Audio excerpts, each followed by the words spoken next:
When you yeah, when you yeah, hey, yeah. When you yeah, when you yeah, hey, yeah. When you yeah, when you're talking.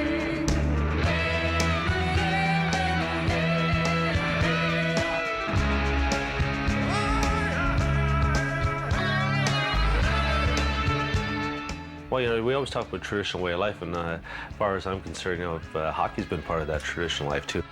Summertime was the moccasins, and wintertime was the skates.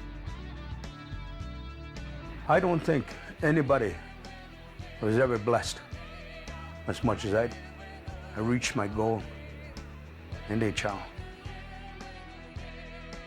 Kids today are actually paying for the mistakes that we made back in the 70s, the 60s, the 50s. So I think it's my responsibility to give something back to these kids that are here today, which is going to be our future.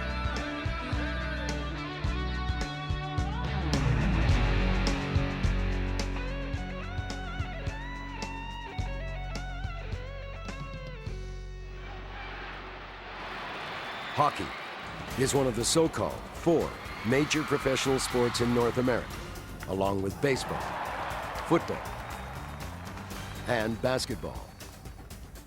Hockey is unique because it is the only one of the big 4 sports that quite likely originated with North America's original peoples.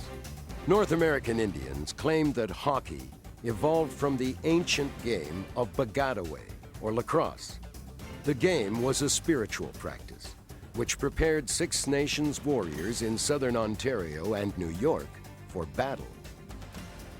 Hockey and lacrosse are obviously very similar. Even the name of the modern game may also have come from the ancient Indian sport, because when players got hit especially hard, they yelled "Hagi," which means "it hurts" in the Mohawk language. Over time, hockey became a popular sport in Canada and the northeastern United States, but Indians, along with laborers, were excluded from top amateur competitions. Wood hockey, which owes much of its origin to Indians, becomes similar to the other 3 major North American professional sports, which can count the number of natives in their games on human hands? Not quite. But natives have never achieved the kind of success one might expect in a sport which is so intertwined with their history.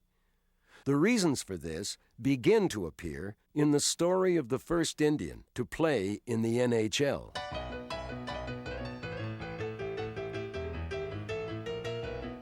They call me Chief, hey Chief, but you know it don't bother me. Fred Sasakamoose played just 11 games in the NHL and didn't register a single point. Fred quit, but he wasn't a quitter. His story begins in a remote community in northern Saskatchewan. I was given an Indian name at Tusa, and then it's an Indian name, stand firm, and then it's what my grandfather used to tell me. He said, "You were a solid little guy." Hey, go masayan suma. Ito sa kita tupo niya no masayan sugto magagi machita na matsusuna taigyan. Hey, go tisho te was kay kan geste. Mama gang gawi te giwigit sig. Hey, go managagi umusom yan go tingi to taig mane. Ito susuna taigis yan go masayan sumagawa pa tamigom. Hey, was siya ano expigo mano go tagi was ko ipsige so pim chai gota. And we went to Duck Lake Residential School. Father Roussel had a dream. You know how the Frenchmen are, they're come from Montreal, and we're hard of hockey, and we had a lot of training. We probably skated about maybe 4 or 5 hours a day. When he used to tell us, he said, "Someday," he said, "Freddie," he said, "during the time when I'm going to train you," he said, "you're going to hate my guts. But at the end of the year," I said, "the results that I'm going to give you," I said, "you're going to be a champion." And sure enough, 1948, 47, 48, we became, when I was only 15 years old, 14 years old, I became, Saskatchewan Northern Midget Championship. Sasakamoose next gained notoriety at the age of 15 as a junior with the Moose Jaw Canucks. He was chosen the top player in Western Canada when 19.